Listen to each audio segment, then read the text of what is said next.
Hello everyone. So in our previous video we have discussed about dependency injection, one of the design patterns which is being used in Spring framework. So in the previous session we have seen how to implement dependency injection using constructors. In this session we will see how to implement dependency injection using beans. So I've already created the template to save some time. So if I show you in the pom.xml, I have two dependencies, Spring Context and Spring Bean. I'm going to use these two dependencies and we will see two ways uh, for the bean only. Using bean only we will implement this dependency injection, but we can do it by two ways. One is using XML and another is without XML. So let's begin. I'll have a folder, I'll create a package config services. I'm just trying to make this code like writing the code right now so that you guys can see how I'm doing it, and you can do it on your own also by following these steps.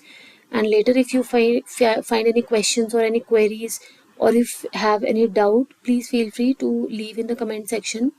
We can have a discussion, and even I will get to know few new things. So let's write a class.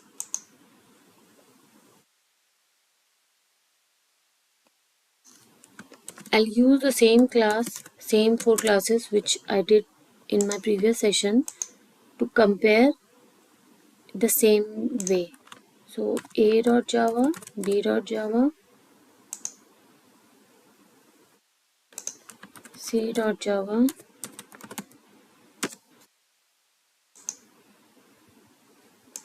and d.java. So here again, D class is not dependent on any other class, or it doesn't have any dependency. So I'll have method public void do something, and I'll just print a statement here saying class D is doing something. C class will be dependent on the D class, so I will, instead of constructor, in my previous video I created a constructor, but here I'm going to have a set method public set D, and here I'll pass the reference of D, this dot D equal to D,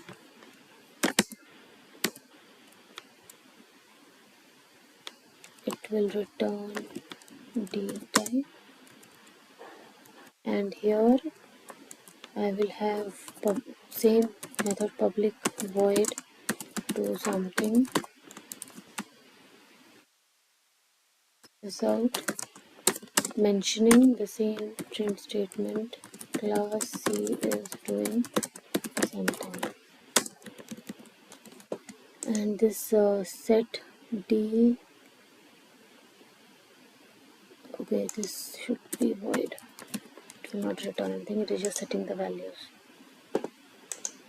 So this is C, this is B. I'll have the same thing here in B. It is dependent on private C and public void set C, set C, passing the references also dot C equal to C, and also it will public void do something, it will also print the same statement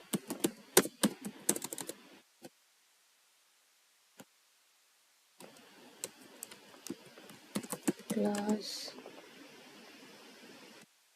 D is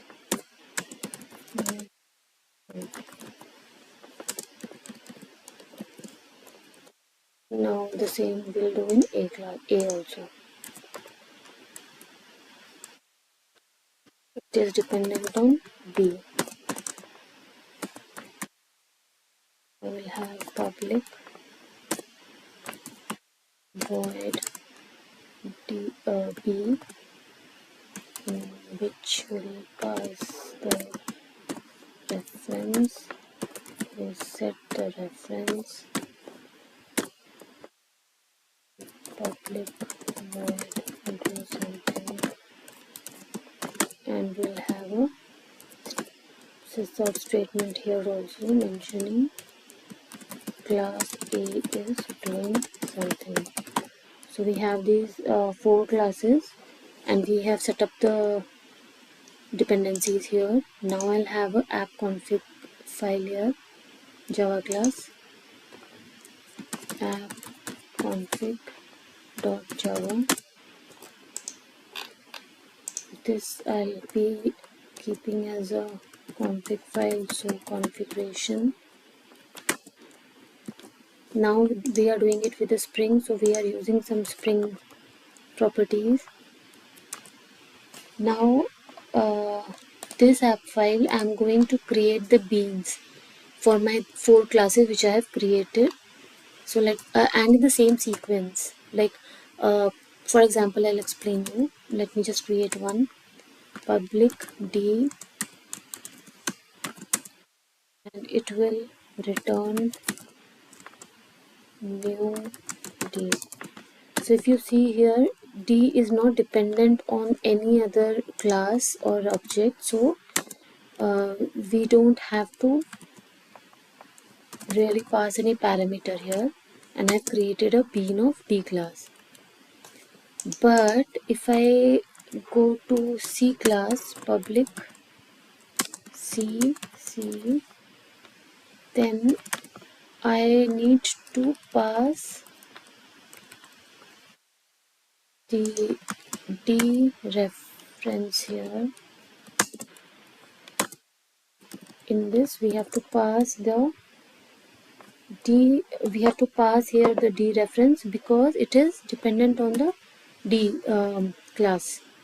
So this will return new C, and here we have to create a new C, and we have to set this value C dot set D, in which we have to pass this, and we will be returning only C, not creating this. Yeah. So see here, this is also, we are creating a bean. Now if you see, if I have created this bean before D class, then at the runtime it will give me error because it will expect this D object reference which is not yet created at all. If I do this after this, then it will give me an error at the runtime because it will create a bean of C class which is expecting this D reference which will gets created after the C. So this will give us an error. So this is the right way, that we have to create the dependencies in a reverse order of the dependency sequence we have created. Now we will create a bean for B class.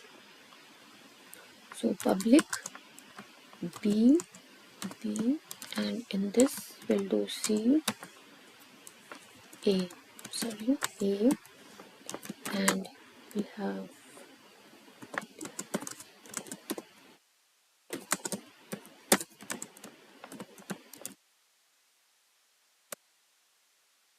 to set B dot set C here.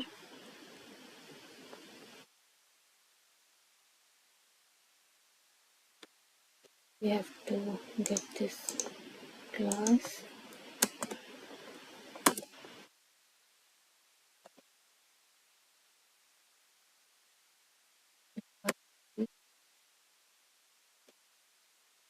Here we are not, this is not dependent on A, this is dependent on C.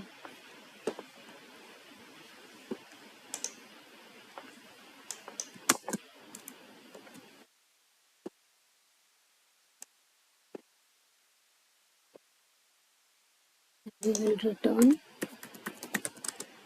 B. The same way we will do for C or A,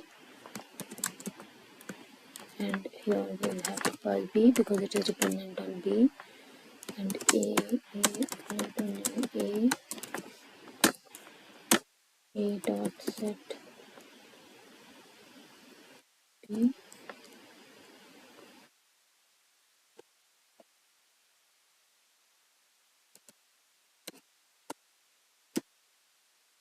return A. In A class we have set B. So yeah, and we have to mention as B.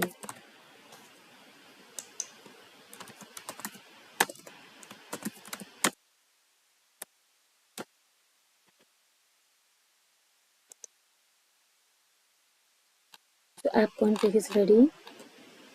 So this is as we created the chain of dependency injection of constructors in our previous video. Here we are using the bean. We are creating the bean, and the second way of doing it is in the bean.xml. So this is another alternate of creating the dependency injection. So let's see this one also.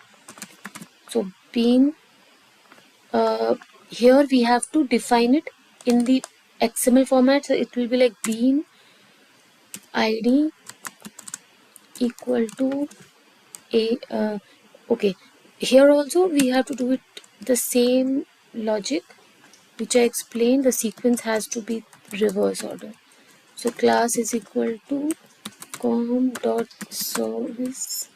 I will just copy the package name from here,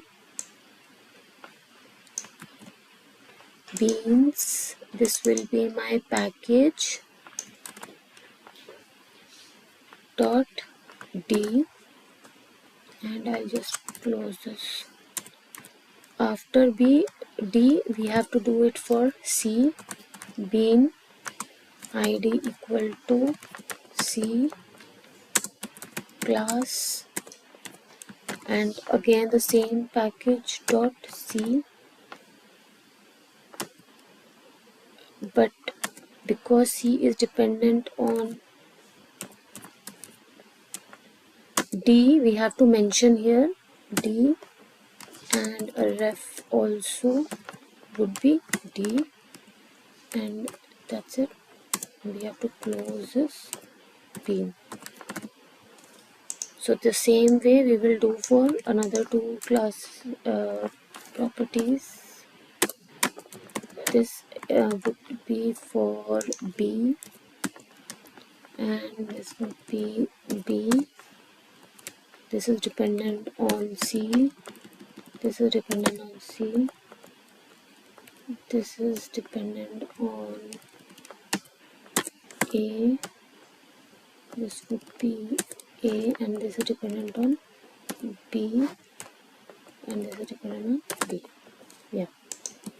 So we have this A class dependent on B, B is dependent on C, C is dependent on D, and D is independent class. Okay, so we are sorted. So we have two ways here. One is in the XML format. We have defined the dependency chain of dependencies, and the other way is in the configuration file. We have done it at the red bean. So these are the two ways. Now let's call here. So in the main class, let's call it first how to implement using bean.xml. So I will create a context, application context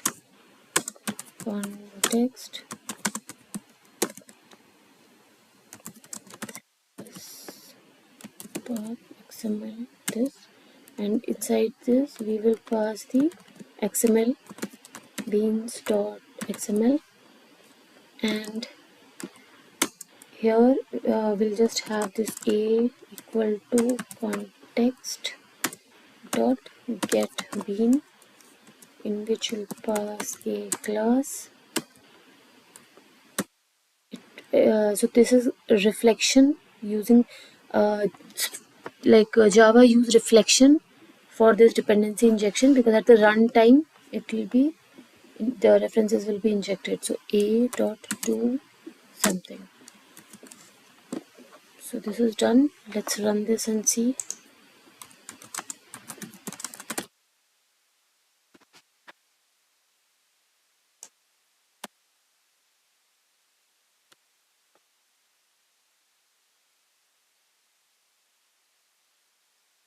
So build is fine. Now let's just run this.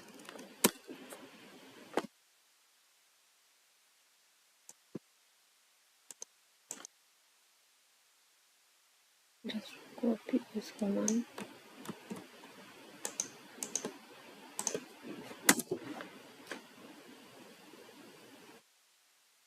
So you see we are having this class A is doing something.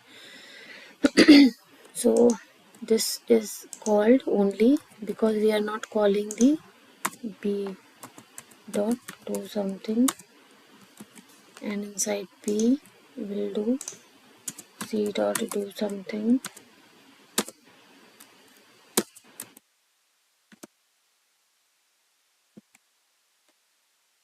and in C will do D dot do something. Now I will again build it.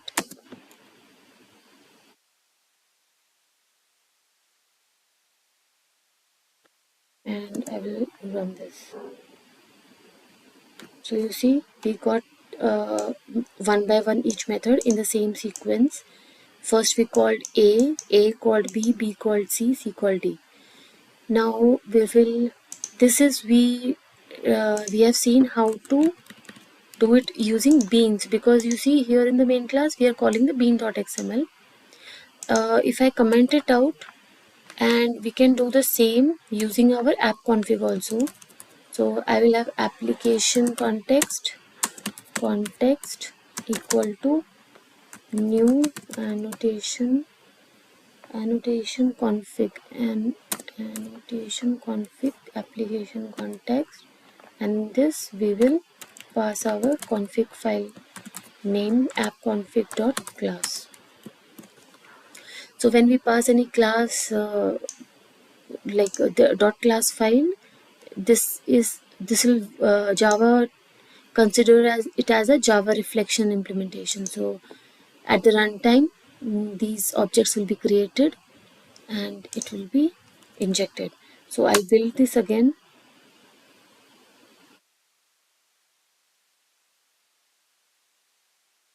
And I will run this.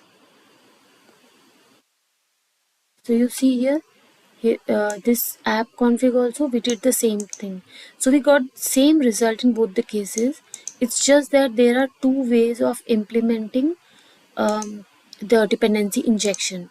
So the idea is only what are the ways of implementing the dependency injection, because in Spring Framework both the ways are being used.